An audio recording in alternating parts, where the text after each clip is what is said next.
কোনো একটা পাথর যদি সরানোর চেষ্টা করে একদম কিন্তু জীবন জ্বালাপালা করে দেব।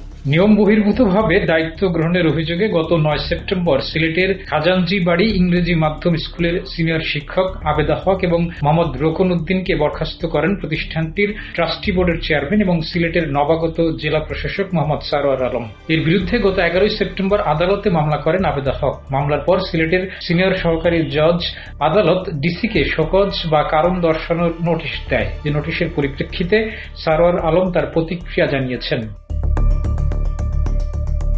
মোহাম্মদ সারোয়ার আলম গণমাধ্যমকে বলেছেন, খাজানজি বাড়ি ইন্টারন্যাশনাল স্কুল অ্যান্ড কলেজের সিনিয়র শিক্ষক আবেদা হক এবং মোহাম্মদ রোকন উদ্দিন প্রতিষ্ঠানটির যথাযথ কর্তৃপক্ষ কর্তৃক কোন ধরনের নিয়োগপত্র বা পদোন্নতি ছাড়া স্বপ্রণোদিতভাবে জোরপূর্বক প্রতিষ্ঠানটির ভাইস প্রিন্সিপাল নারী ইনচার্জ ও ভাইস প্রিন্সিপাল পুরুষ ইনচার্জের দায়িত্ব গ্রহণ করেন। জীবন অবাক না করলে কে করবে? 28% মিল্ক ফ্যাটের অবাক করার সাথে ফ্রেশ মিল্ক পাউডার। জীবন অবাক করুক প্রতিদিন। তারা বিদ্যালয়ে কর্মরত অন্য শিক্ষকদের তাদের অভিনন্দন জানাতেও বাধ্য করেন।